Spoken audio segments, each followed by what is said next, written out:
Well, more than 60,000 pages of Fayette County's historical property records containing information about enslaved people from the late 1700s through 1865 are becoming available online to the public thanks to a partnership throughout the community. Yeah, this is a really cool opportunity. Here now to give us a behind-the-scenes look at the Digital Access Project is our friend, Fayette County Deputy County Clerk Shea Brown. Future game show host. He did well this morning. Host. We yes. know that. If you tuned into the morning show today, you saw he hosted our Tuesday trivia and did a masterful job. We Came all with were sound like, effects. If this clerk gig, if you decide you're over it, honey, get to a game show. Hey, y'all been too kind.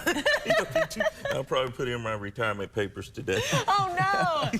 Well, happy Valentine's Day to you to start. Happy Valentine's Day to both of you. Okay, what an amazing project. So tell us just a little bit more about what exactly this is.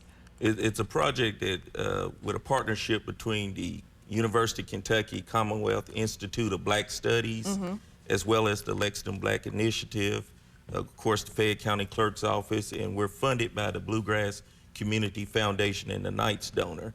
They've given us grant money to get our records digitized, and most counties and other places digitize records from like the late 1800s on forward, but we went back to the very beginning, to the late 1700s, and we're digitizing our records through 1865. The reason why we're doing through 1865, because in those records there's documented proof of slavery and enslaved names of black people that were incorporated in those documents. But the neat thing about the project, we're not just doing records with slave names, we're doing records, all of the records that help benefit the entire community. So preservation, that's one of the best things about this, so future generations can see this history of Kentucky. That's right. Anything surprising that when you look at these things that you guys find curious or interesting about what was happening? One of the things I noticed, we have a team of digitization specialists, volunteers from the community, UK students, UK grad students, and the more they digitize, they come across the names, and what it is, it can be emotional. Yeah. Because you can see how the history of Kentucky, black people were considered personal property then, the same category as livestock, animals, cattle, piece of furniture, and in our records, that's the only culture you see incorporated and documented in our records. And I mean, it's amazing to think, really, when you hear 1700s, 1800s, you think, oh, that was so long ago, but really it's not. No, it's and not. to have this for people to be able to look at the history of this, I mean, has some of the public been able to look at some of these digitized records so far? What we have, we're in the phase one. Okay. We're getting very close. Okay. Hint to the public, we're getting very close of completing the digitization within this project. We started May the 23rd of last year.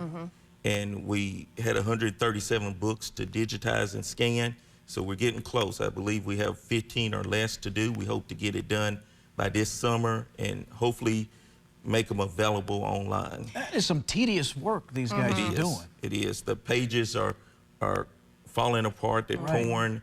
We're going to do the best we can to get a best image and provide it to the general public, but we also, if it's hard to read some of those pages, maybe have a good transcription, full, complete transcription of those pages. Well, and like you said, this can be very emotional for the team that's digitizing these, to see these names of real human beings. But also, I mean, you know, there's been such a surge in people doing like Ancestry.com and genealogy stuff. There could potentially be people here locally that could look into these records and see family members from generations back. I mean, talk about emotional. Gosh. Yes. In the 23 years I've been there, the way you access these records to physically come into county clerk's office, I've been around customers that have researched all the way back and found names to their ancestors to the late 1700s. But this way, this will last forever. It's future. We're in the digitization world today.